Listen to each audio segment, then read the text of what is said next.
Welcome everyone. Welcome to this latest webinar from Conservation Careers, and for the first time alongside with Blue Jobs as well. I'm really excited to welcome Blue Jobs with us here today. My name's Nick from Conservation Careers. I'm the director, and it's a real pleasure to welcome you to this webinar, which is all about the importance of communication skills in your career. Okay, so it's going to be a bit of a marine themed webinar tonight. So we're delighted to be co-hosting with Blue Jobs, and I'm going to introduce our two co-hosts in a second. But I just want to say you don't have to be a marine conservationist to benefit from today's training. Okay, this is all about communication skills. We're going to use some marine themed examples, okay, as we go. And if you're from Blue Jobs and your audience, very welcome as well here tonight. It's really kind of good to have you with us. Right. Okay, so we're focusing on communication skills because within conservation, there's a real kind of growing realization that communications are a really important skill set. We need to do much more. We need to share our messages more widely, encourage more support and action if we're going to save wildlife and if we're going to have the impact that we need on the planet. As a result, we're seeing more and more conservation employers across the sector and across different job types looking for communication skills specifically within lots of different roles. Okay, and we're going to talk a little bit more about that in a minute. But really, the bottom line, I think, really is if you want to be more employable within conservation, if you want to have more impact, then you need communications training. It can really help you in your role and also to get hired. Okay, so a little bit about me, and we're going to share our co-hosts. They're going to introduce themselves as well. And we're going to hear from you as well in a second. So I've been working in conservation now for about 20 years. And during that time, I've enjoyed using communication skills in a variety of different ways. So I worked as communications manager at BirdLife International, where I used to write news stories, press releases. I'd run campaigns, all designed to promote the profile of 120 different conservation organizations from around the world. And then through Conservation Careers over the last 10 or even 11 years now, I think it is, I've been really enjoying hosting a very popular conservation podcast, our Conservation Careers podcast, and also we've co-developed with Lloyd, who you'll meet in a second, two communications training courses now, all about how to improve your communication skills, foundation and advanced levels. And we've trained over 500 people over the last few years, and it's been a lot of fun along the way. Now, I'm going to introduce Lloyd and Celia as well. In fact, they're going to introduce themselves. But as I do that, I'd really like you guys to jump to the chat. Good evening, Christina. Thank you for jumping to the chat already. If you can jump to the chat and just say, who are you and where are you? It'd be lovely to hear and see who and where you all are this evening. So I'm Nick in the UK. Okay, please jump to chat, introduce yourselves. Portugal, Los Angeles, Laura, brilliant. Okay, good. Thanks for piling in, everyone. We'll name check you in a second as well. So I'd like to hand over to Lloyd. Lloyd's our communications coach. Hey, Lloyd, how you doing? Hey Nick, I'm good, thank you. And hey to everyone. I just saw someone from Brighton in there, and that's where I'm from as well. So I'm in Brighton in the UK, down on the south coast. So just to jump in on our locations. And as Nick said, I've been helping Nick and Conservation Careers to develop communications training for the last, well, coming up to 4 years now, nearly 5 years, I think, isn't it, Nick? So my background is in communications, you'll be glad to hear. So it's not my first time, but I spent 25 years in comms. I focused mainly in that time on PR agencies, social media agencies, content marketing agencies. And in fact, I ran my own agency for many years. I worked with brands like WWF and Greenpeace, RSPCA, also technology brands I go to, lots of different brands like Samsung and Virgin Atlantic and many more I won't bore you with. But about 5 years ago, I transferred full-time into conservation. I followed my heart and finally did something I wanted to do with my career, and Conservation Careers were pivotal in that movement. And as I said, Nick has been working with Nick personally on the training, but also Nick's been helping me as well. And I've been lucky enough to work with lots of different conservation brands, plenty in the marine space as well. So people like Sussex Dolphin Project, we'll talk about later, Blue Planet Society, but also lots of others like Wildlife Heritage Areas, World Animal Protection, and a few more. So it's been a busy time, but learned lots, and hopefully share some of that with you tonight. Wonderful. Great to have you on board. Thanks, Lloyd, as always. We've done a few of these together. It's always fun to have you there. And the first time we've co-hosted an event together, we're speaking to Celia Murcia as well, or Murcia, I should say. My Spanish is appalling. I apologize, from Blue Jobs. Welcome, Celia. Do you want to introduce yourself to the gang? Thanks, Nick. Hello, everyone. Indeed, my name is Celia Murcia. I'm coming from Spain, as you can notice from my accent. I think our backgrounds are actually complementary with Joy. My background is on marine science. I've been working as a blue economy expert in the private sectors and public institutions like the European Commission for the last 15 years. Mm-hmm. As you mentioned, I'm also the founder of Blue Jobs, which is a job platform specialized in the marine science and sustainable blue economy sectors at global scale. My experience on communications comes from my regular intervention on conferences related to blue economy, but also from my own experience founding a company.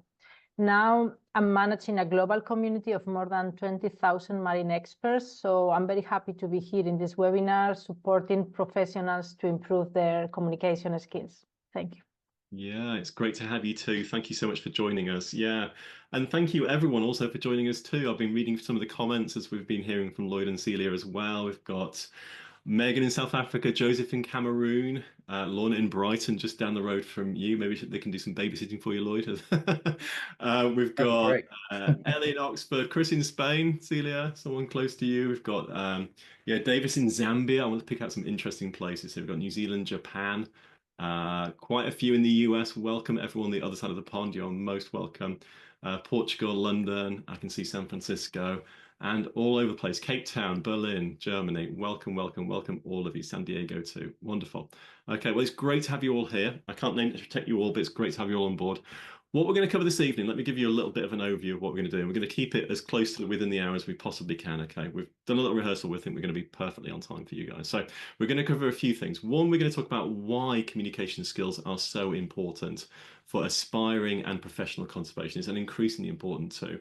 We're going to bust some kind of popular myths around communications as well, perhaps some preconceptions, some barriers, some challenges that you might be bringing with you. We're going to talk about those specifically, some big ones, and about whether they are or not true, okay? Lloyd and Celia are also going to kind of bring this to life for us a little bit as well and kind of showcase some really successful marine conservation campaigns, okay, and break them down a little bit as to why they were successful and what we can learn from that. And then we're going to spend the latter part of the webinar this evening talking about the top 6 communication skills most sought after by conservation employers. And we're going to share some tips around each one of those 6 skills that you can then take away and use, you know, in your role as a job seeker, as a professional conservationist going forwards as well. At the end, we're going to share a little special announcement which relates to our 2 communication courses. You want to stick around for that. One of them is a totally new course we've never launched before. We're really excited about that one. And then we're going to also share some time and save some time, I should say, for Q&A at the end as well. So if you've got questions that relate to what we're talking about this evening, hang around. We're going to be sit around at the end and just kind of answer questions that you might have. So hold on to them. We're going to use the Q&A button at the end. You can upvote and we can choose the questions that way, okay? But there'll be time for you to ask those questions. Great. Okay, well, let's get going then. Okay, so we're going to start by exploring briefly, you know, why communication skills are so important for conservationists. Okay, so let's just start from that kind of baseline. Now, we analysed nearly 30,000 conservation jobs. And I would say nearly, it was 29,767 precisely, from over 100 countries, and 41% we found explicitly wanted communication skills or experience. Okay, so that's across all different job types, nearly half were explicitly looking for communication skills. Okay. Now, of these, 3,000 jobs were communication specialist roles, and we're talking about roles like communications officers, marketing managers, social media officers, another role we're seeing increasingly common within the sector nowadays. But it also means that 90% of roles were not communication specific roles. These were other jobs that were looking for communication skills within them. We're talking about project managers, we're talking about fundraisers, we're talking about scientists, and so many more. Marine conservationists being a good example also. Now, what we also find and observe in the sector is that few people really have taken the time to receive training in these kind of core communication skills, making those that have taken training really much more employable and impactful within the sector. We'll talk a bit more about that a little bit later. But when we look really as to what employers are looking for within communications, because it's a big area, it's a growing area, it encompasses all sorts of different skills.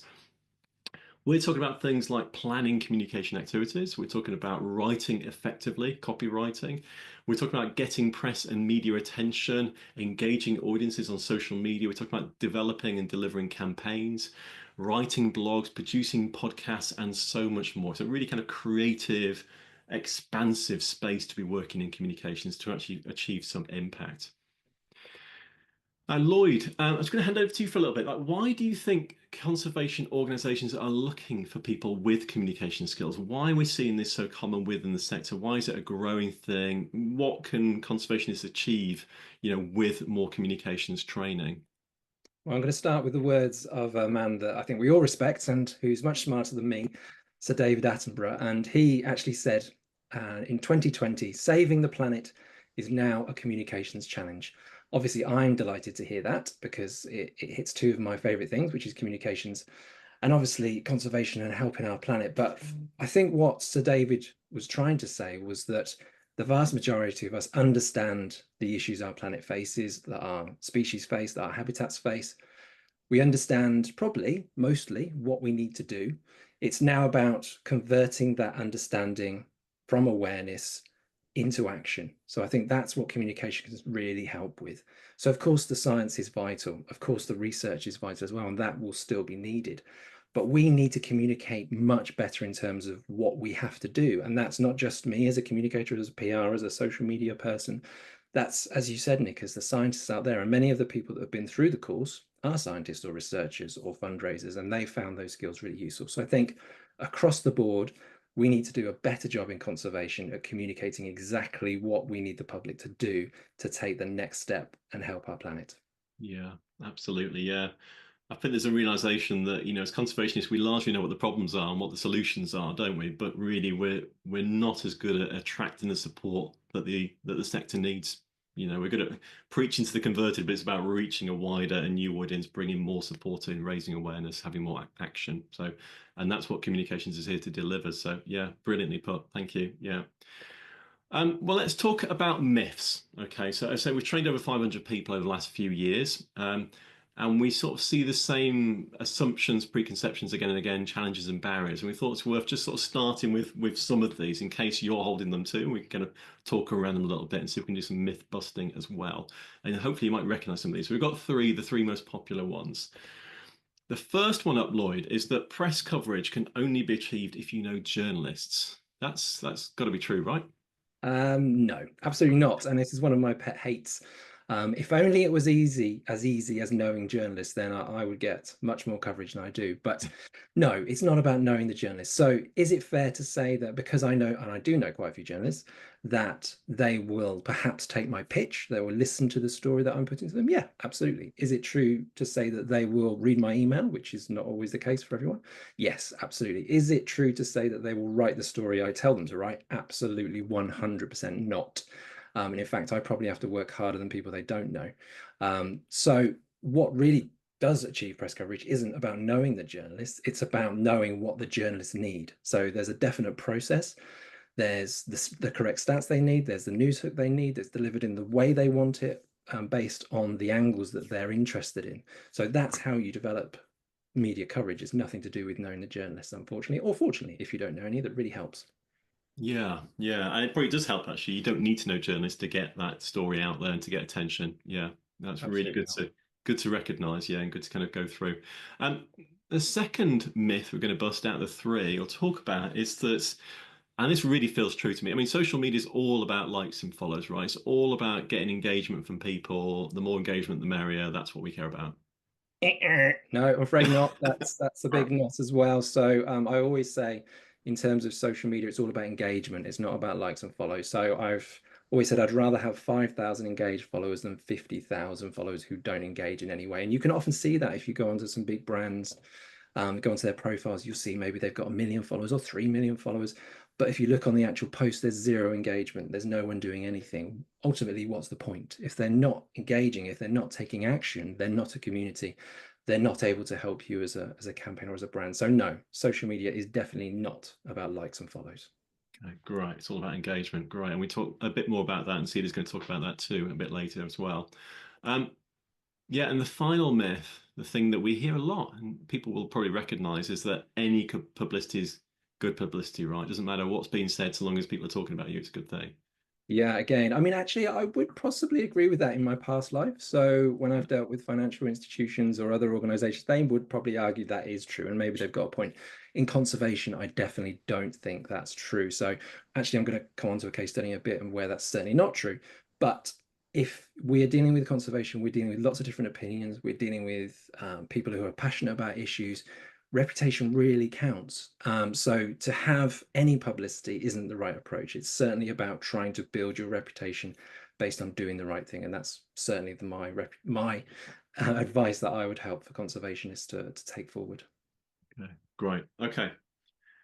Good to talk through. Okay, well let's move on, because what we want to do is kind of bring this to life a little bit. We've touched on why communication is important. We've touched on some myths and some preconceptions, okay, which I think also liberates us a little bit. We don't need to know journalists, okay? It's more than just likes and follows. It's going deep and that's engaging.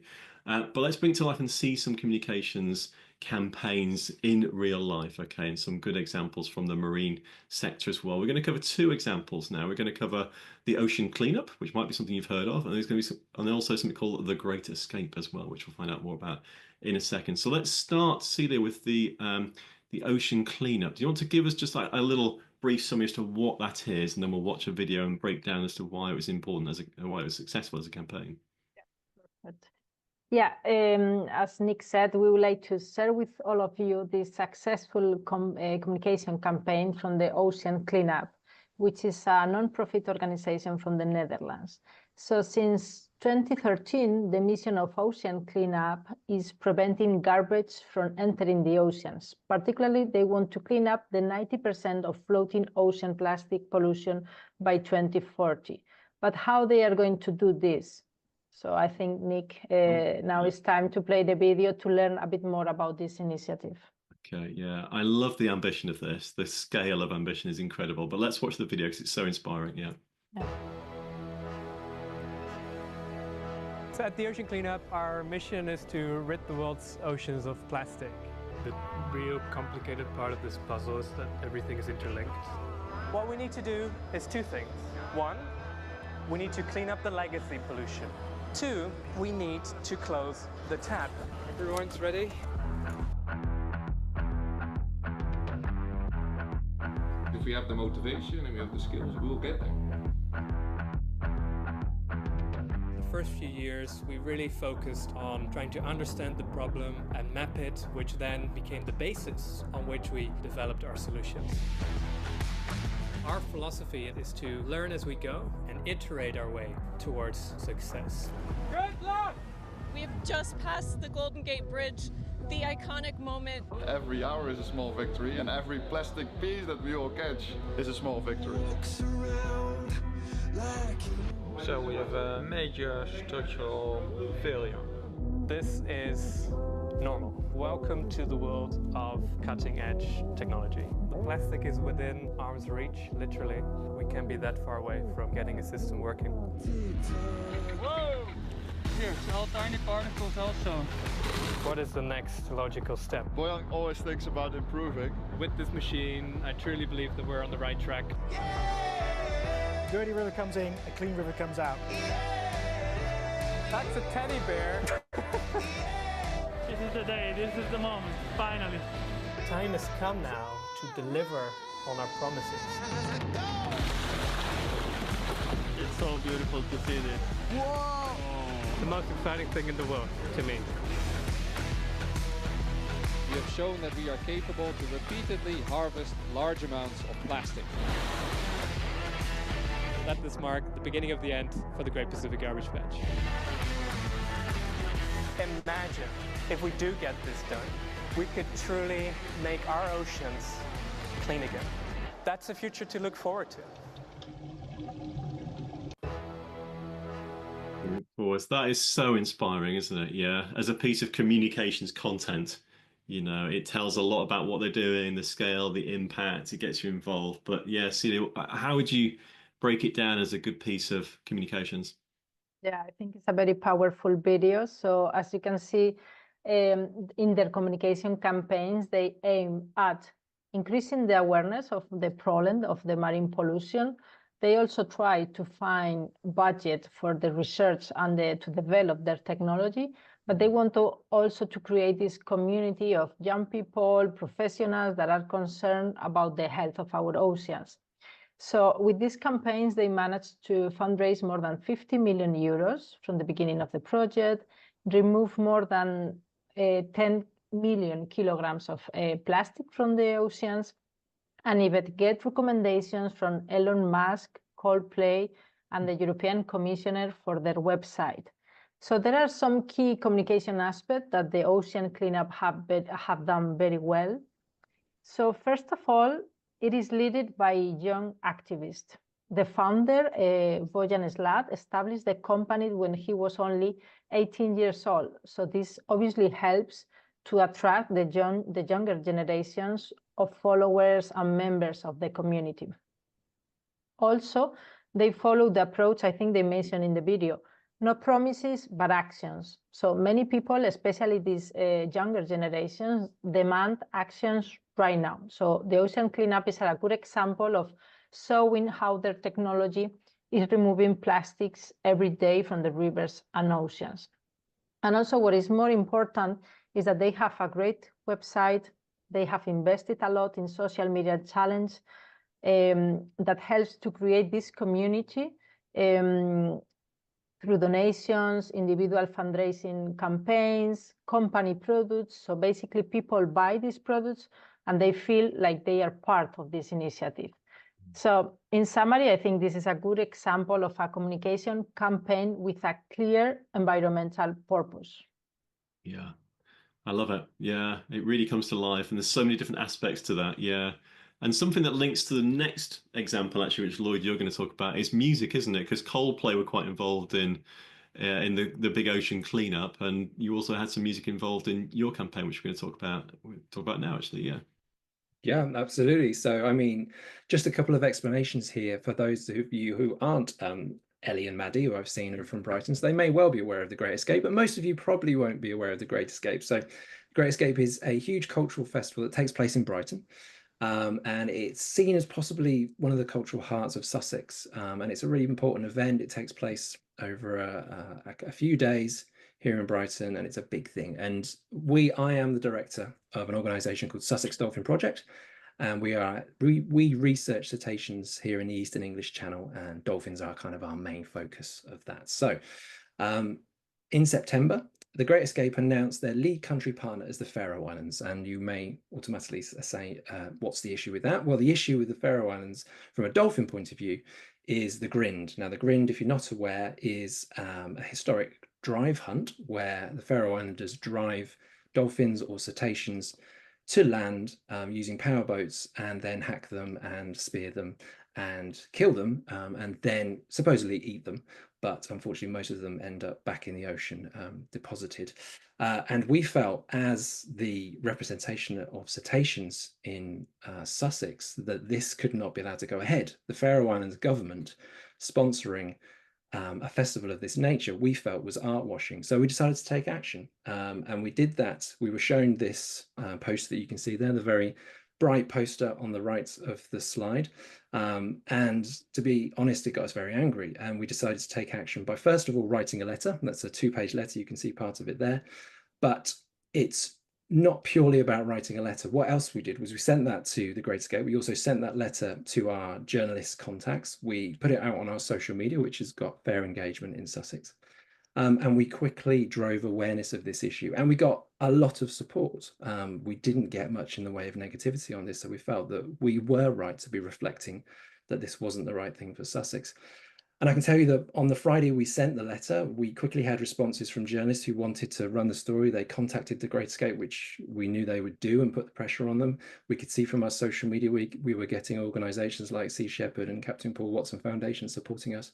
And by the Monday, The Great Escape team had announced that they had pulled out of their partnership with the Faroe Islands and had listened to the public of Brighton and decided it wasn't the right partner for them. So nothing against bans from the Faroe Islands, but in this instance, this was very much, we felt, the government art washing, and we decided to take action, and it very quickly made the case that people supported.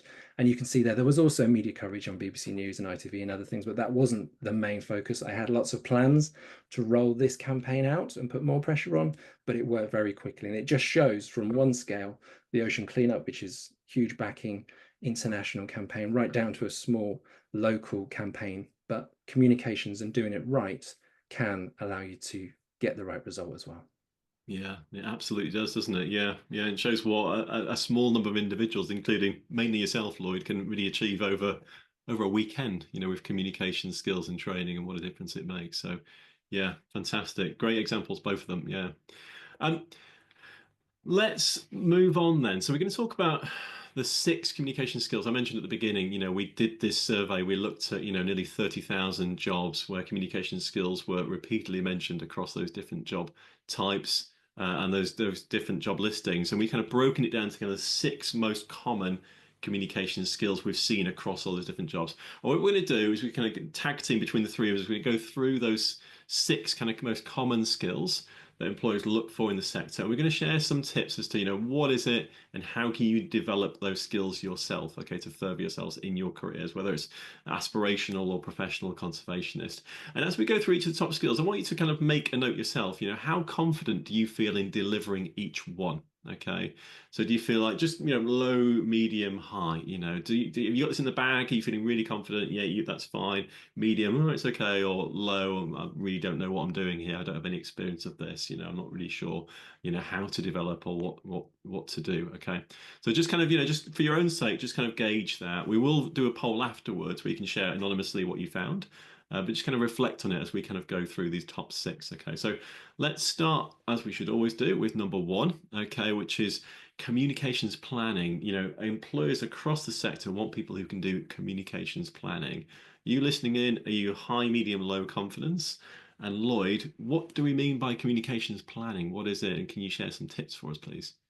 Yeah, I mean, communications planning is really at the heart of what we do. So there are lots of moving parts in a comms campaign. So that Faroe Islands example is one where we were sending out press releases, we were issuing letters, we were talking to journalists, we were sending social media posts, we were engaging with partners, we were doing lots of physical conversations as well. So trying to do that, failing to plan is planning to fail, basically. So trying to do that without a plan is going to make sure that you don't get very far, basically. So planning is central to what we do. And to do that, you need to understand your objectives and your audiences. And that's really the secret to success. In other words, if you don't know what you truly want to do or who you want to talk to, you're not going to be able to run a communications campaign. So planning isn't just writing a list of things. It's really pulling together those disparate elements and making sure that campaign delivers on what you want. Perfect. Yeah. And something which I guess not many people feel confident in. We will see. I don't want to bias the results, but I know it's something that people often perceive as a barrier, sort of getting a good plan together and monitoring it. It's so important, though. And as we know, employers are looking for it. Yeah. Fantastic. Right. Okay. Well, that's number 1 then. So number 2, next up, and it's my turn. Writing engaging copy. Okay. By which I mean writing. Okay. So however you communicate with your audience, your message is likely to begin and end with the written word, just like you saw with Lloyd's actual letter to the festival. Writing is a really kind of core skill. Writing skills are really essential. It's not just about a talent with words. It's about understanding, how to communicate, particularly things like the who, the what, the where, the when, the why, the how, all these really important aspects of any story via a range of mediums. So nowadays we can have anything from a short tweet or an X, whatever it's called nowadays, 280 odd characters, right up to say, 28,000 word report, and everything in the between as well. So, can you craft effective words to reach people in different ways, and really get your message across. Now, a good tip here is what you can kind of see in front of you here, which is to use what's called the inverted pyramid structure when writing a story. Okay. Now, this is especially useful for things like writing press releases, like you just heard about, also for news stories, but I think also probably for social media posts where you want to get your message across really quickly and succinctly to people. What it does is it puts the most important factors kind of front and center at the top of the story, and it gets right to the point. So it's breaking a story down into 3 things. The first thing being the lead, okay? Then it's the body, the kind of main content, and then the tail. Now, what's the lead? Well, the lead section really is where we show the essential facts, okay, of who did what, where, when, and why. It's the boilerplate, the thing you hit people with up front. And the best way to do that is kind of just show you a little example of what we mean. Okay, so here's an example of a lead for a conservation, an invented conservation story. Okay, so on the November the 17th, 2024, that's obviously the when, the Seagrass Alliance, I don't know if they exist, who restored 1,000 hectares of seagrass meadows. The what? okay, off the coast of Florida, obviously there were, helping to combat coastal erosion and enhance carbon storage in underwater ecosystems, the why. So in one sentence, really, all those elements have been woven in and can sit at the top, okay? So if that forms, say, a press release, you can send that off to editors. They know very quickly what it's about and they can dive into more detail as they need to.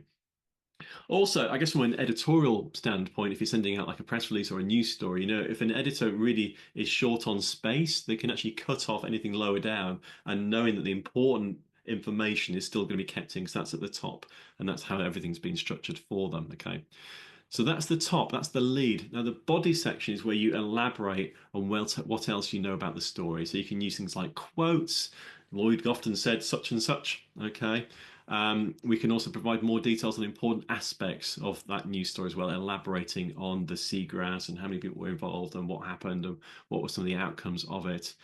Then also, I think just to bear in mind in terms of body and throughout as well, things like using plain English, I think is really important if we're talking about copy. Okay, so use English that people will know and understand. Okay, avoid acronyms is probably a useful bit of information to think through as well. And someone taught me when I was writing back in BirdLife days, and I hope this isn't patronizing, but you know, would your grandma understand it? Is this really nice, simple language for someone who perhaps isn't involved in the same sector that you're involved? You know, can you convey a message to someone who's a bit disconnected from the work and for them to really still understand it? That's just something to kind of bear in mind as you're going to go through copywriting. But yes, the body, the middle bit, is all about adding more detail, more flesh onto the bones that you put there in the lead. And then finally, there's the tail, the bottom piece. It's the least important information to display in the article, but still important to be there. It's stuff like links for more information, contact details, Lloyd's phone number, images for downloads, that sort of stuff. Put that in the tail, but it's all about putting the main bit up front and center and then working down from there. Right, so that's number 2. The third most important of the 6, these top skills valued by conservation employers, is all about generating press coverage. And Lloyd, we're going to throw the ball back to you. Yeah, absolutely. So I think, you know, certainly when I started in PR, that's what it was all about, press coverage. So, and I started in PR in the late 90s. I am that old. And to be honest, PR was very different then. It was about taking journalists out to lunch and doing all those sorts of things, but that has long gone, I'm afraid, or maybe you're quite happy about that. I certainly am. And in terms of generating press coverage, although it is important, there are certainly ways of doing it, as I mentioned at the top. And it doesn't have to be who you know, it doesn't have to be a dark art. There are certain processes you can go through in terms of understanding that journalist beat or what they're used to writing about, whether they're focused on cetaceans within marine conservation or whether they prefer terrestrial conservation, for example. We need to know that, what their title, so the magazine or the newspaper or the broadcast outlet that they write or speak for, is focused on, you know, what news is breaking at that time that you can hook into your story to make it work. So there's all these aspects that can help you to generate press coverage. And it is really important. There is still a huge bonus to getting press coverage because there is massive reach. Of course, traditional newspapers sales have gone down, but online readership of newspapers is still massive. We're talking millions and millions of people. So it can be a massive influencer of your stories. And certainly over here in the UK, newspapers like The Guardian, they've still got massive environmental sections and they do have huge sway on environmental stories. So they're definitely worth processing. They're definitely worth focusing on. And I think understanding how to develop press coverage from the journalist point of view, as Nick has just laid out how to write, it's a very similar story. Understanding what the journalists want will allow you to develop that press coverage. The time when people fail is when they simply develop a press release that they feel will get press coverage, which is purely sales based, which is saying we are the best at this, or we have done this 1,000 times, or we have spent $2 million on this. No one's interested in that. Where's the story? What's the interesting point? Where are the stats? Where is the comment? What's the relevancy to my story or to my title? That's what we really need to be interested in, and that's how you can develop press coverage.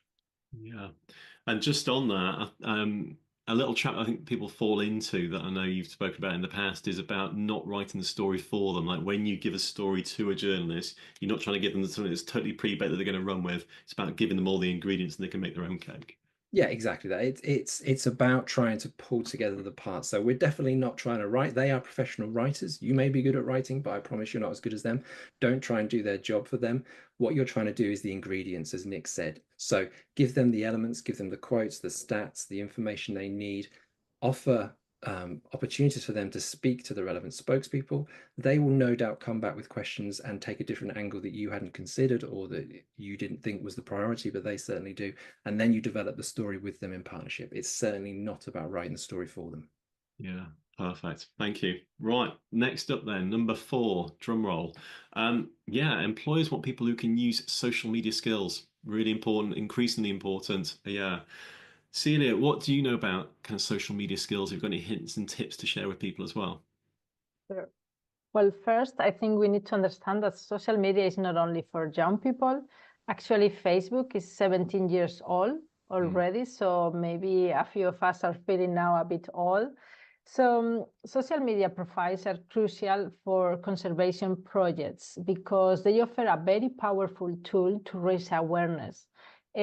Also to engage large communities, and they can be also used to drive action for environmental purposes.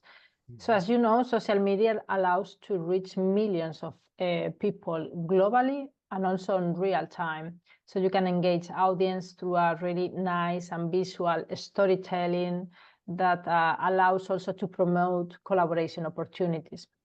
However, too many conservation organizations are still using social media only as a broadcast channel, and obviously the results are not the expected ones. So a good tip here is to understand that an audience is not the same that as a community.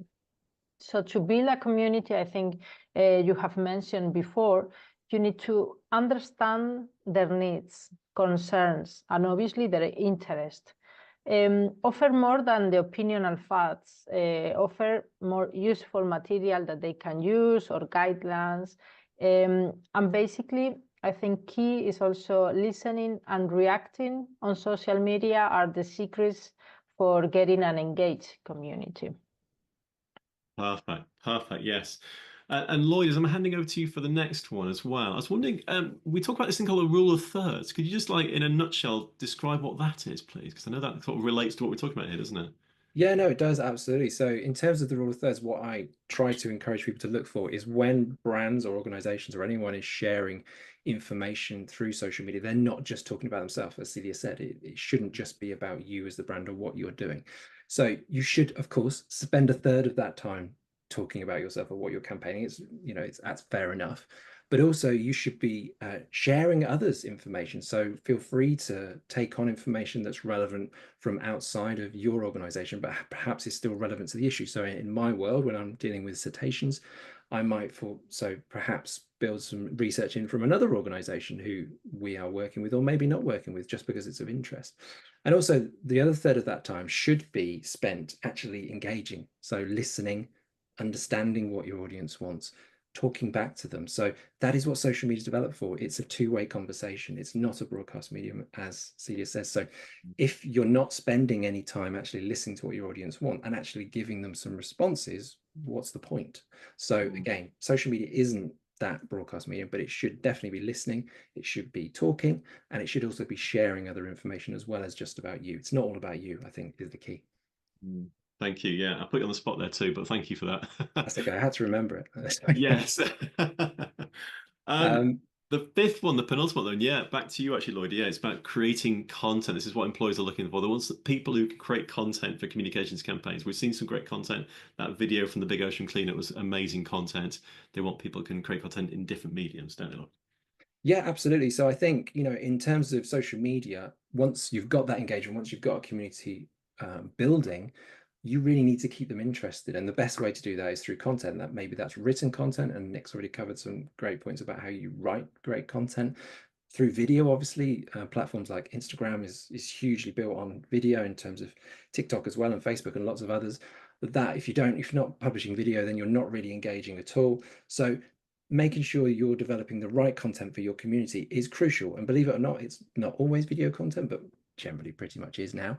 But there are easy ways to do that. You know, there's really simple to use platforms like Canva that allow anyone to develop really simple video content, and AI that can take on that role. And Canva recently released their own AI platform as well that allows you to actually develop content through that platform as well. So there's no excuse for having rubbish content now. And I think what you need to ask yourself, a real tip, is what does your audience want? And if you don't understand that, then you really need to put some time into better listening to your audience through social media. So what do they want? What are they interested in? So from my point of view, with Sussex Dolphin Project, they love videos of dolphins. Now, who doesn't love videos of dolphins? And if you don't, then I probably don't want to know you. But it's not just about the videos of dolphins. It's what we can teach people through those videos. It's what we can say about that individual, or what that piece of behavior is, or what that pod is, or why they've come together in such big numbers, or why it's just an individual.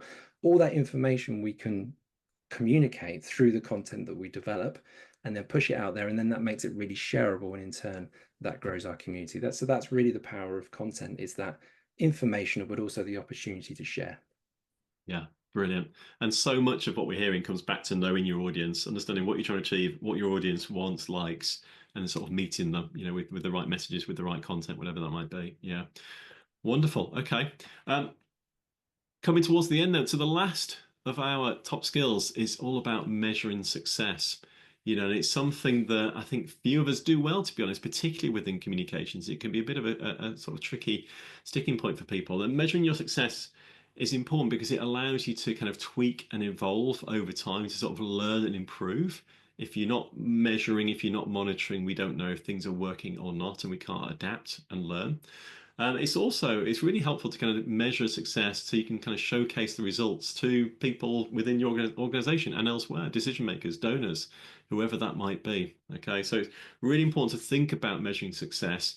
And really the place to start this is in the early planning phases of a campaign. So you're sitting down and making a kind of campaign plan or a communications plan, thinking about the metrics in those early stages is going to kind of stand you in good stead later on. You know what it is you're measuring, you know what you're working towards, you know what your objectives are and how you're going to kind of measure against them. Now, there's no one size fits all when it comes to communications metrics, but Lloyd very kindly shared a few metrics with me earlier on the day to kind of share with you. So let's kind of talk through kind of three as a kind of good starting point. So you can see some here in front of you. So 3 metrics. We've got the social share of voice, we've got the engagement rate, and also the conversion rate. Okay, so the social share of voice is all about within a kind of conversation. Okay, how many mentions have been specific to you compared to the mentions in general? What proportion or what share of that total voice is specific to you? How are you being heard within a conversation? I always get conversation and conservation mixed up. And it asks really, you know, are you part of the conversation? You know, are you part of the subject matter? Are you an important voice? Very simple metric, but quite powerful analytics to kind of give you some guidance on. The second one is engagement rate. It tells us if our audience is actually engaged in our campaign or not. You know, we talked about it not being all about likes and follows, but this kind of gives you an idea as to, you know, of the proportion, what proportion of your audience are actually doing something or even caring about, you know, what it is you're talking about. You know, is your audience engaged? And the final one then, conversion rate. So if they are engaged, this asks, you know, how many people actually then took action? You know, someone clicked or liked or viewed at some level. Well, how many then went on to donate or sign a petition, you know, or share a campaign, or whatever that action, that outcome that you're hoping, that you're aiming towards was actually achieved? Okay, it's easy to kind of stop before this, but this is really where the rubber hits the road. It's the important stuff really we're looking for in communications campaigns. So the conversion rate becomes really important there, which again is about how many, you know, conversions, actions actually resulted from the number of clicks. So if you think about it as an email, how many people open the email and how many people then click through to that content, the multiple steps involved in that. The tip here really, I think, is, you know, don't look at measurement as an afterthought. It really should be hard baked in from the beginning. You know, it really should be a central part of your campaign planning from the beginning, and also something which you can regularly review and come back to as well and learn from and evolve from. Really important, often overlooked because it can be tricky to do. Right, okay, so that's the 6 kind of top hints. Now, hopefully as we went through, you that were listening there online, you've shared with yourselves how you were feeling, how confident were you feeling. And what I'm going to do actually is I'm going to stop sharing and I'm going to share a little poll in front of you. Let me see if I can find it, if you bear with me for a second. Okay. There we go. Okay, so in front of you, you should be able to see a question. How confident do you feel in your ability to do? And there's the 6 things we just talked through. Okay, so you'll see, how confident are you to produce a communications plan, high, medium, or low, write engaging copy, get press and media coverage, build and engage audiences on social media, create content to support campaigns, and measure the success of communications activities. Just for each one, say whether you're feeling high, medium, low. Don't overanalyze it. Don't overthink it. Just go with your own gut feeling and what you're thinking about this. Yeah, it's going to be interesting to see the results, isn't it, guys? We almost had like a little cheeky side bet earlier as to where we'd see high engagement and low engagement, or confidence, I should say, in this context. Yeah. Will be. Actually surprised. Yeah, sorry, David. That's okay. Go ahead. Yeah, no, just when I saw the survey at the beginning, I thought social media is something that people is more familiar with because we use social media also for our personal life. But actually, this is not reflected in the survey because not many people is really high confidence in engaging audience with social media. So, yeah, this is surprising. Yeah. Right, I'm going to end the poll and I'm going to share the results. I don't know if you could see the results. Hopefully everyone can see the results now. I'm sharing them up on screen. Thank you everyone for participating. 72% of you did. That's wonderful. Thank you. So what are we seeing? So the orange bar on the right is high confidence. The paler blue bar on the left is low, and the middle one is obviously medium, that kind of darker blue. So where do people have high confidence? They have high confidence in writing engaging copy. That's something that you guys online, I say high, about a third of you I'm looking at there feel quite highly confident in that. Quite a few medium and some of you are low. Where we're seeing particularly low confidence, I would say, in this is measuring success and the metrics side of things that we just talked about there at the end. Seeing low confidence also, I'd say, in building and engaging social media audiences, which is quite interesting. And getting press coverage and media coverage, that's also quite low, something that we as a community of people listening here this evening are not feeling particularly confident with. And also, I think producing a communications plan, yeah, very small number of high confidences, if I can put it that way. So anything standing out for, well, Lloyd, I'll go to you first. Anything standing out for you as you look at that? Yeah, absolutely. And in fact, I was first of all, apologies because I was answering a question in the chat while you were doing that. But yeah, in terms of, not surprised that people are nervous about reaching out and developing press coverage, because that is something that I've seen over time, that people are always nervous about reaching out to journalists. You don't have to be, and we certainly deal with that in the course, but I'm not surprised about that.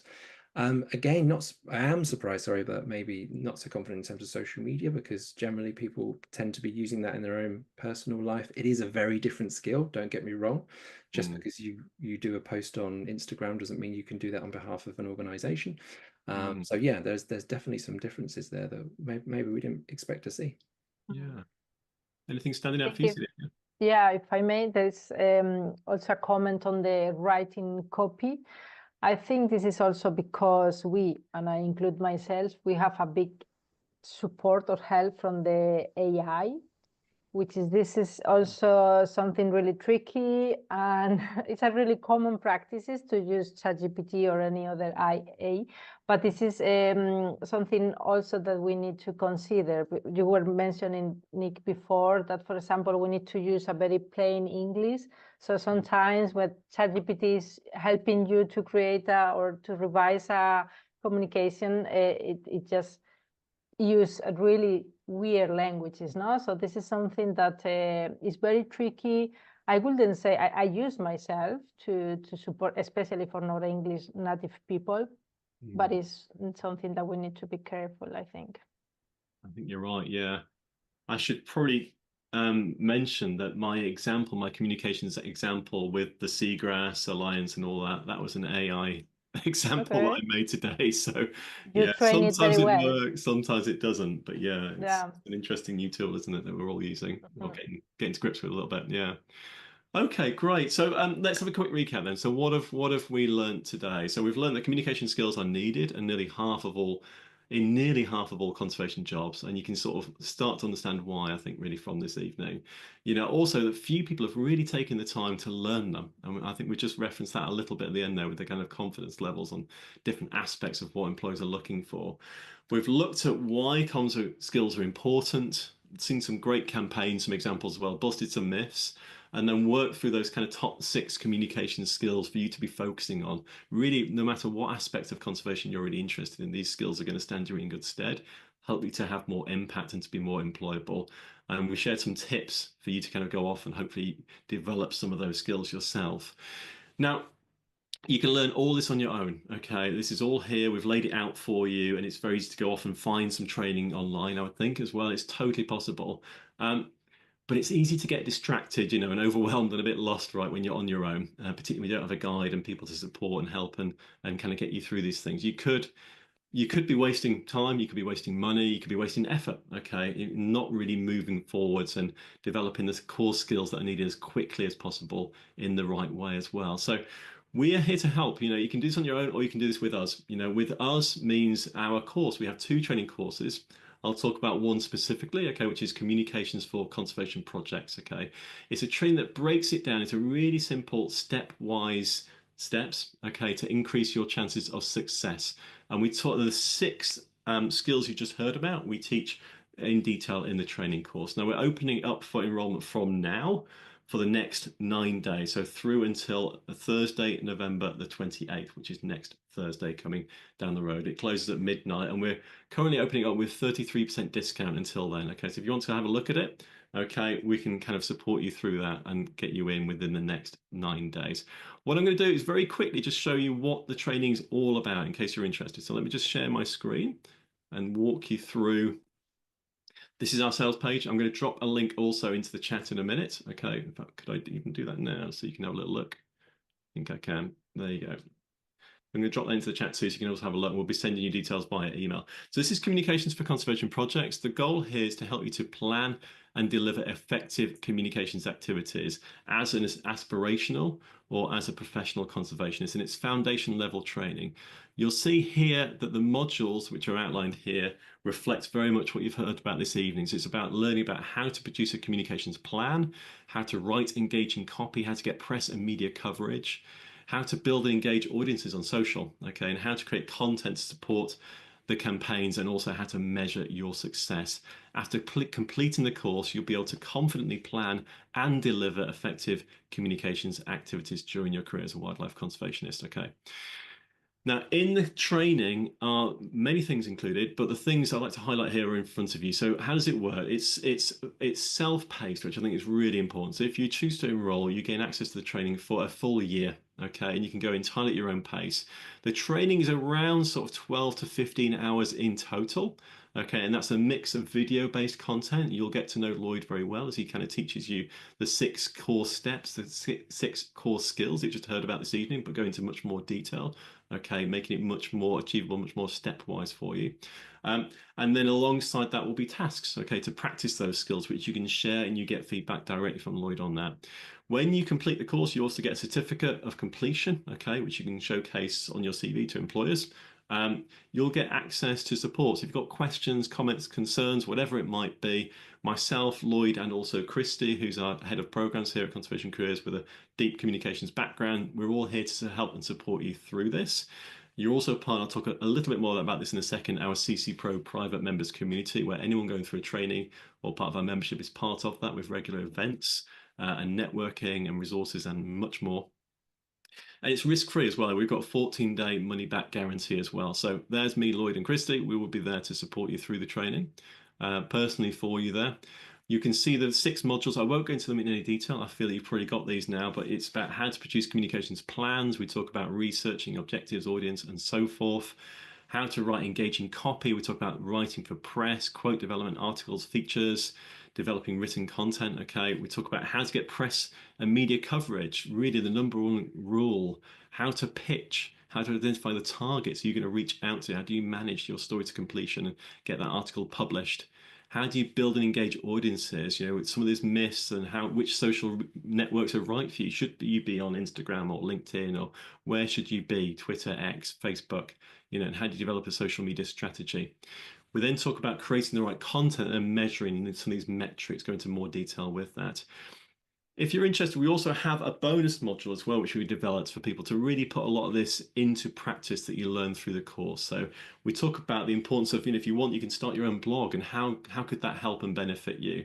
How do you get feedback on your writing? Really important. Why could entering competitions be really helpful and beneficial to you early in your career, and also volunteering as a communications volunteer? How to become an influencer, how to position yourself as a communications professional and start your own campaign, and much more. So we have a bonus module talking about that in more detail. The training is delivered in our private members network. It used to be in Facebook. 3 or 4 years ago, we switched entirely to our private members network called CC Pro. Okay, in here you have access to myself, Lloyd, and 2,000 other conservation aspiring and professional conservationists where you can get support. The training is in there. We have a lot of resources in there. We have 10 mini training courses as well and regular events. You can also come in and sit on what we call Pro Chat recordings. I was speaking to Tony Juniper today from ex-director of Friends of the Earth, now chair of Greenpeace. You can come in, meet these people, talk to them, ask questions of them. We make networking easy, okay? The course is really for people like career switchers, helping you to become more employable and to move into the sector. It's for professional conservationists as well to have more impact. It's for students to get graduation ready, and it's also for job seekers to help you to land more interviews. That's what we're here to do, okay? So rather than tell you any more about it, I'm just going to play a little bit of testimonial video from people who have been through the video and to hear, been through the training, to hear from them directly as to what they thought of our training.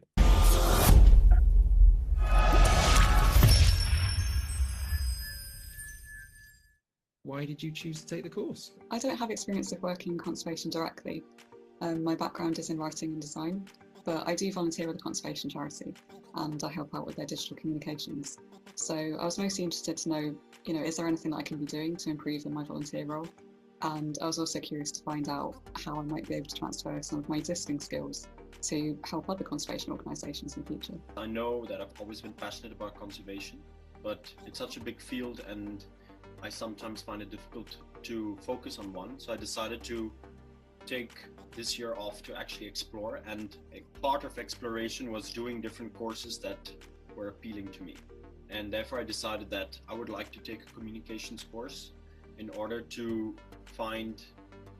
learn how to be more effective in my communication. So my job contract is actually coming to an end soon, so I'm job hunting. I was looking on the conservation careers websites for jobs, and I noticed actually quite a lot of job applications, job adverts, were looking for communications skills, and so I was actually already starting to look for communications courses anyway, and then the conservation careers launched their course, and so I kind of jumped on the opportunity really to take it. What's the most valuable thing you've learned during the course?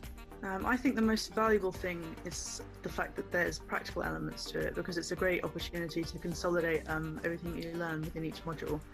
And I think most people are practical learners, so putting newly learned theory into practice is really, really valuable. Some things have a magic formula, a secret sauce, and other things you just need to practice, and you get better with practice. The course allows you to do both. So we learned the secret sources, and then we practiced doing the tasks and posting those in the group to get feedback. What message would you give other people who are considering taking the course? If you would like to get a better understanding on how to communicate, and you are the kind of person that wants to run a blog or wants to create a Facebook page where you convey such messages, I think this is a great course to do so. I would say to go for it. The structure of the online modules allows you to learn at your own pace, to go back to things when you have the time. And Nick, Lloyd and the Facebook community are all so supportive and really friendly. It's a great atmosphere. It doesn't matter what field you're working in, whether you work in communications or in research or in project management. I think it's really important to be able to convey what your work is about, and we're much more online now, so people are blogging more, we're more on social media trying to put out our messages, and so learning how to do that effectively I think is really important, actually, just to be able to make an impact with your work, whatever work that would be. Is there anything else you'd like to say about the course at all? Well, yeah, basically just that this course has directly led to me in the interview. I've mentioned it and they were really, really impressed that I was taking this course. So it's led to me getting a job working in marine conservation. So yeah, I'd just like to thank yourself and Nick for building this course with content that's really given me the skills that I need to get a foot in the door into my dream sector, really. I'd say thank you to everyone who helped organise the course. So Nick, Christy, Lloyd, I really enjoyed it. And I think it's brilliant that there are more people around the world now who are able to help communicate why conservation is so important. Ah, lovely words. Also, you mentioned someone mentioned there Facebook. Now everything is in CC Pro as well, so we move across.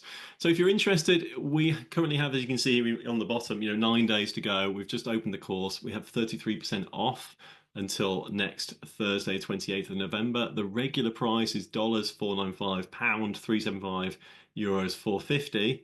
However, you can get it today for $330, £250, and €300. Okay, and that expires in 9 days' time. So if you're interested to know more, we'd love to have you. If you want to ask questions, we're here for you now. You can also drop us a line in our inboxes and we will get you as well. And the final thing I'll mention as well before we go to Q&A, and we'd love to hear your questions. We're here to answer those questions. Is we are also, if you feel you've got communications skills already, if you feel this course you're very confident with the skills we've taught here in the course and we've covered, we are also from today launching a totally new advanced level training in communications strategy for conservation projects, something Lloyd and I are really actively working on right now. Okay, and it opens from today and closes at the same time as well, the 28th of November. We're running them both in parallel. I'm not going to go into details on that, but it's all about strategy development. It's all about planning and going deep on that planning phase, which is so important. It's the kind of foundation of all the kind of the work that kind of follows from that. So I'm going to drop the link into there. If you're interested in more advanced comms training, have a look at the strategy development for conservation projects. Okay. Woo, we've covered a lot today. Been a good long day. I've really enjoyed this. Thank you for coming along. We're here for you now for Q&A. Okay, so if you've got any questions, you'll see the Q&A button there at the bottom. Okay, I can see there's 2 questions there already. That's wonderful. If you want to jump in, if you've got any questions yourself, try and keep the questions fairly short, like a short sentence, so we're not reading paragraphs, which is quite hard in a webinar environment. Short, pithy questions. We'd love to hear from you. You can also vote on questions. If you like the look of a question, you can kind of give it a thumbs up and we can see that's a popular question and make sure we definitely cover that.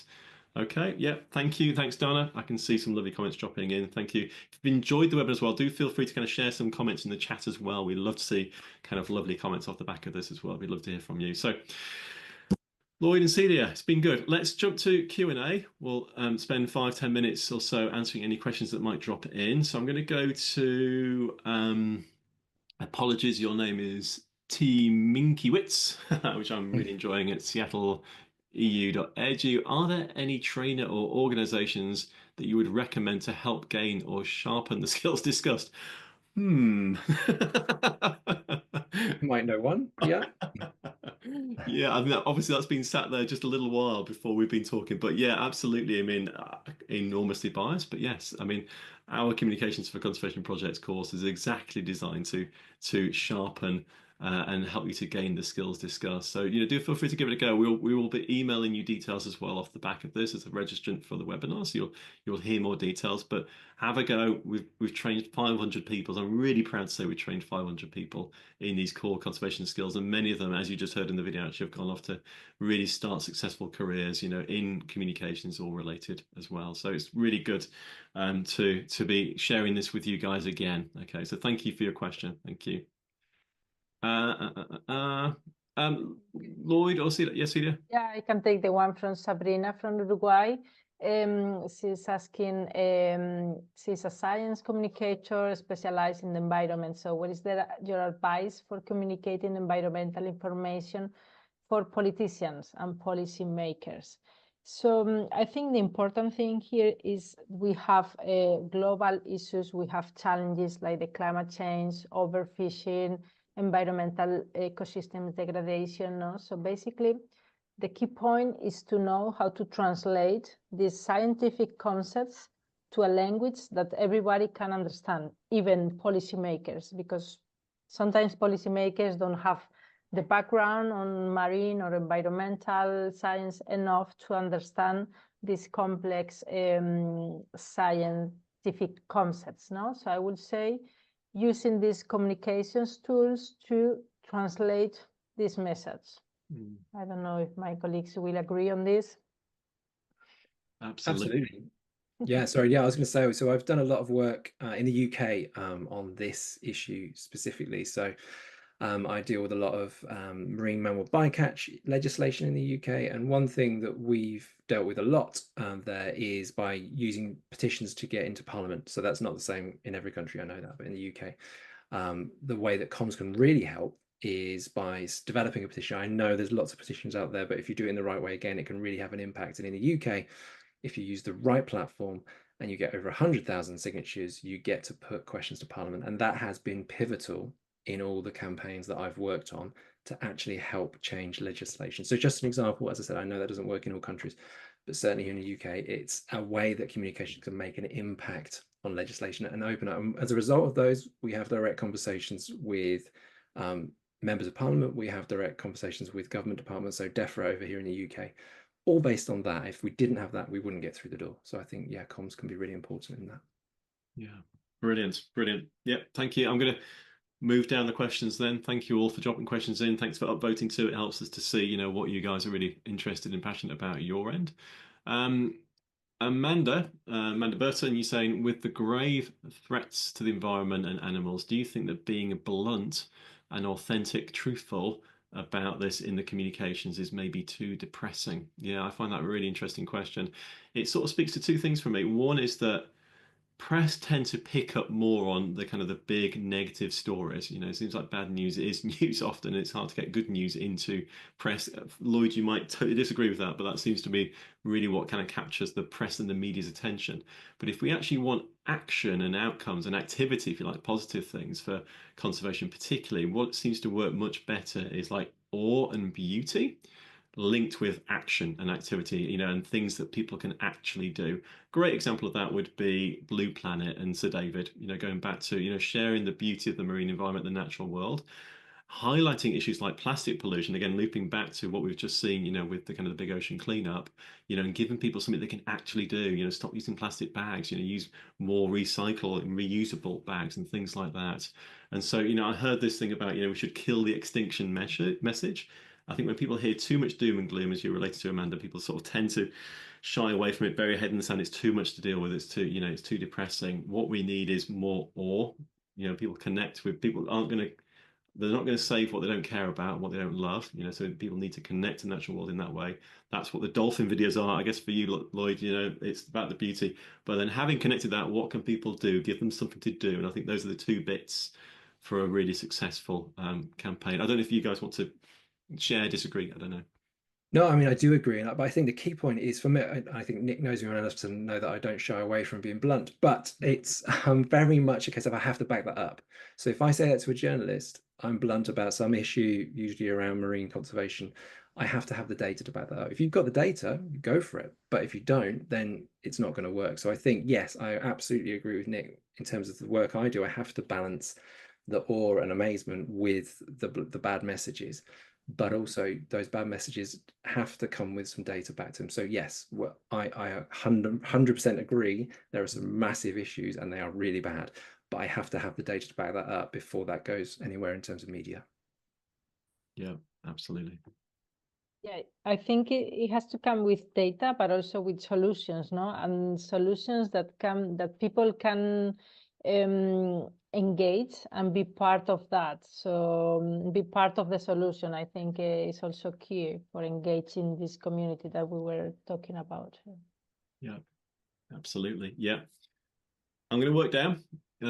So Aliska, welcome, Aliska. You said, I'm going to answer live so people can see this also. I know that communications in business is generally considered to be social media, content writing, etc., as you mentioned. What about speaking or presentation skills, consensus building with local stakeholders, etc.? Is there much demand for these skills, and are they included under comms, or do you categorize them separately? It's a really good point. We've not talked about speaking skills at all, but yeah, I personally would absolutely include them in communications, like verbal communications, and those skills are so important. We actually have a separate training on that, public speaking for conservationists, that we've developed with a TED Talk expert, someone who kind of trains a TED Talk coach. Yes, but absolutely really important. And if you can't deliver a message in person verbally, where it's the, you know, really the most engaging type, then yeah, it really can kind of hold you back. But yeah, Lloyd, see that, I don't know, how do you respond to that? You know, how do you see public and presentation skills, public speaking? Yeah, I absolutely agree that, sorry, Cedar, I keep jumping in, but I say I absolutely agree they're one and the same thing. And although it does take an absolute specialism, I am not an expert in speaking and presentation skills.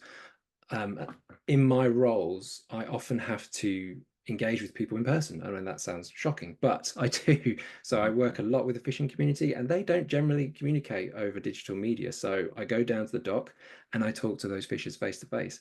That's a different skill set, but it's related. The things I have to do, I have to listen to them first to build their trust. And that's exactly what we're doing online, but it's just in a different medium. So I think the skills are definitely interchangeable and they're definitely needed. And we can't just forget about one-to-one and presentation skills. I do presentations all the time. I'm doing a few this week. So yes, I think it's absolutely related, but specialisms within those are also important.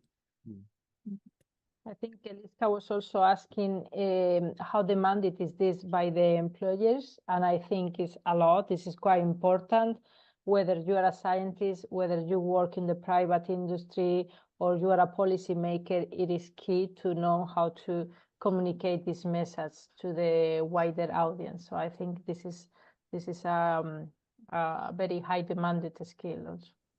Yeah, absolutely. It also makes me reflect about the kind of the job seeking application process as well. Like when you put an application in, that is written communications, that's copywriting, isn't it? It's the CV, resume, cover letter, application form, whatever it might be. If you get an interview, it then switches to verbal communications, often delivering the same messages, but in two different ways.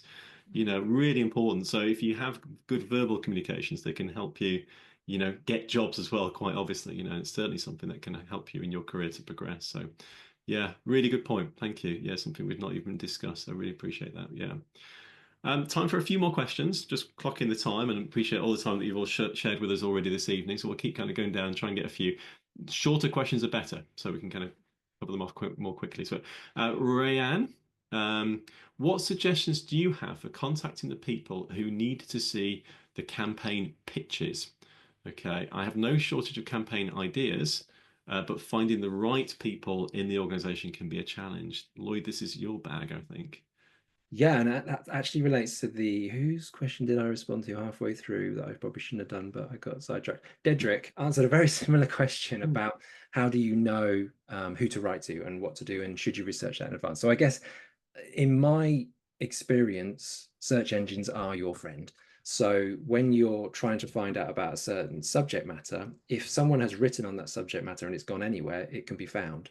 And I think what I tend to do is when I'm looking at a certain subject matter, so that let's say I'm looking at Orca and I'm trying to find out who is an expert in that or who has written in that, I will go to Google or whichever search engine you use, and I will search those topics up, and I will see who's rated the highest in terms of who's had the most engagement, and I will make a list of the people I need to approach, and then I might go to social media to approach those people directly. So I think it does take a bit of research, but it's really worth putting the time in to find the right people. You know, if you just take a blanket approach to going, oh, they do marine conservation, they'll know about crabs, then you're probably not going to have much success. But if you search for those relevant terms, do some research, look at what they're doing today rather than last year or 2 years ago as well, then I think that really pays off. And that's certain. I take that approach to pretty much all my comms, to be honest.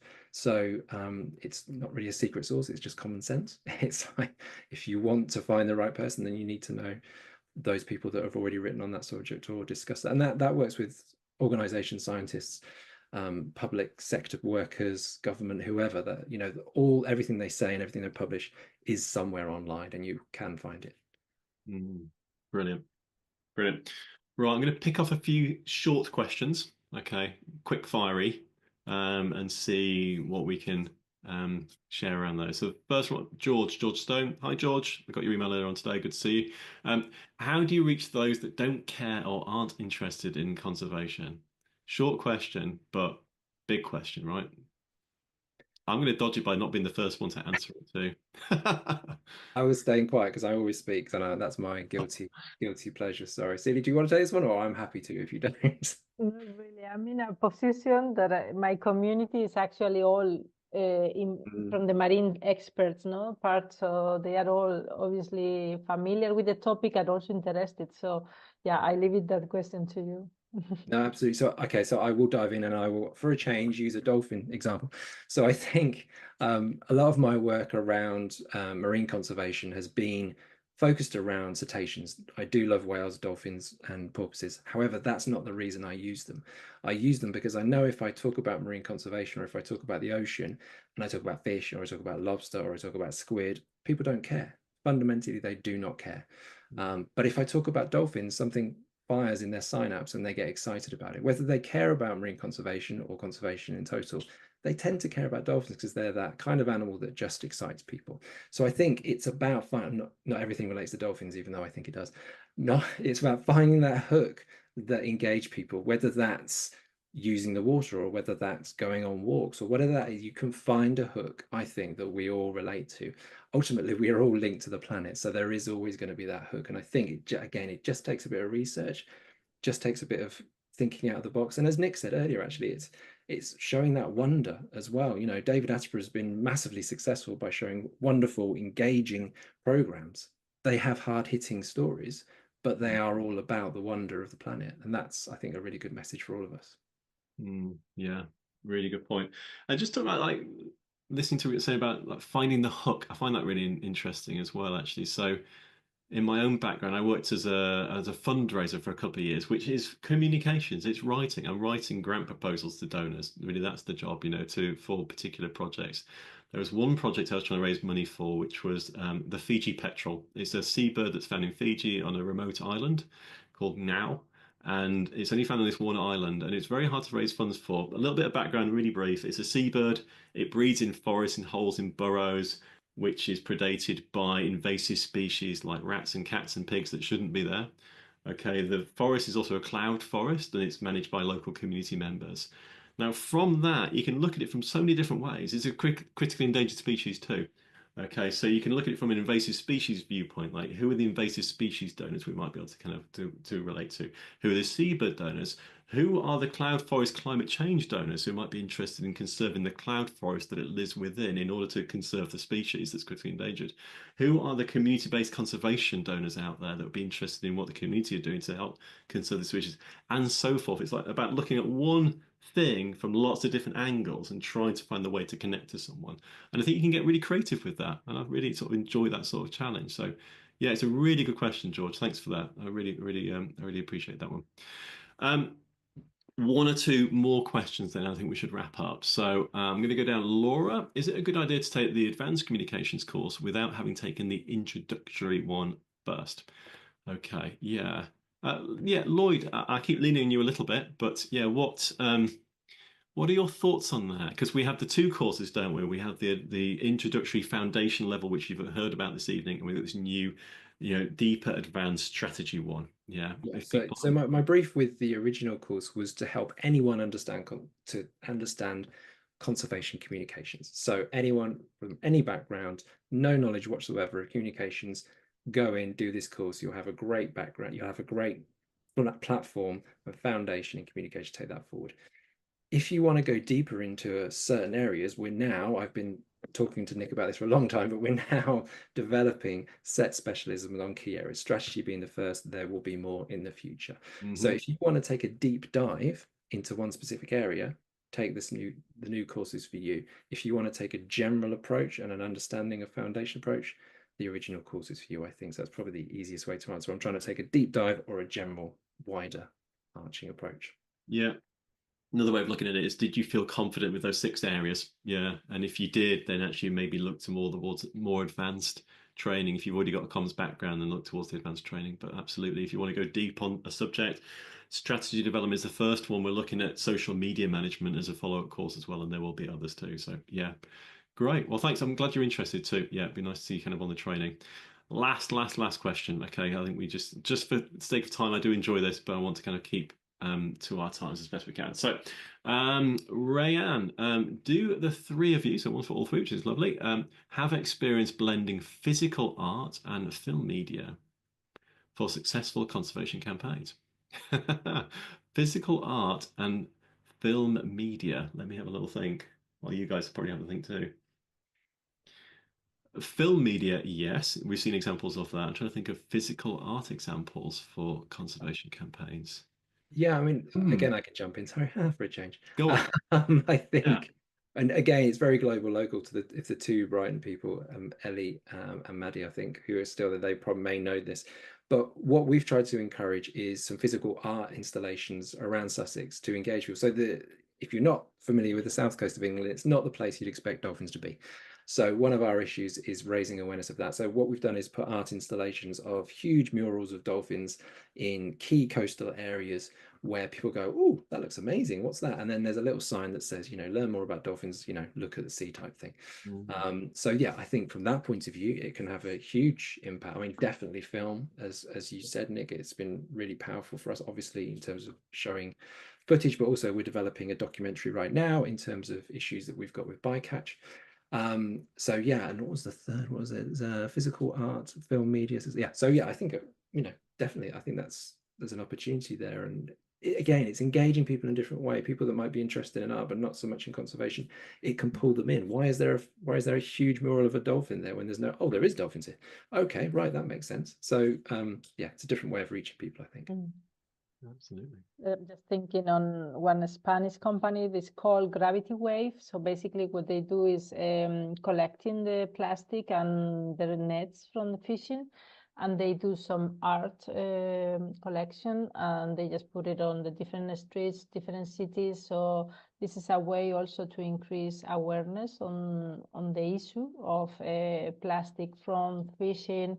And I think they are doing very well on this, on raising awareness, and also making things in a very nice way, because they look really nice art. So yeah, that's great examples. Yeah, I was just thinking about one from my BirdLife days where there are 190 critically endangered birds. Going back to birds, like the Fiji petrel was one of them. There's 189 others.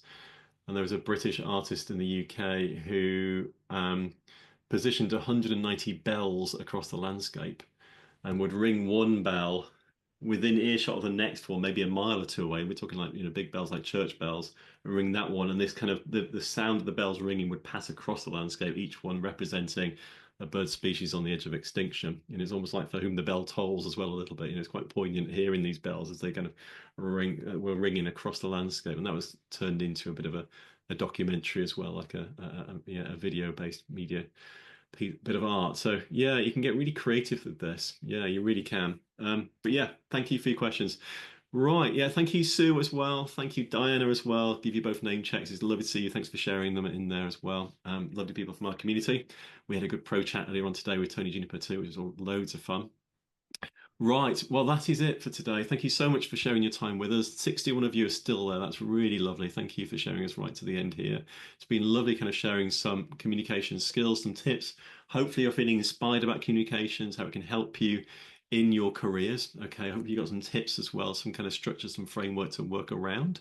If you want to know a bit more about us, our training, do have a little look. We will be sharing links in the email. We're here to help and support you. We do enjoy this as well. Celia and Lloyd, you've been absolute stars. Thank you so much. Lloyd, it's always fun co-hosting with you. It's great having your time with us this evening. Thank you. And Celia, this is the first webinar we've done together. It's been a real joy, a real pleasure. Thank you so much. Thank you both. Thanks, Nick. Thanks, Celia. And thanks, everyone, for taking the time. See you Wonderful. soon. Thank you. And I'm enjoying the emojis kind of dripping up from the bottom of the screen. Wonderful. Well, thank you all. Yeah, I hope you stay safe and well, everyone, and we'll see you in the next webinar, which will probably be in the new year now, I think. But yeah, thank you all. Take care, everyone. We'll see you next time.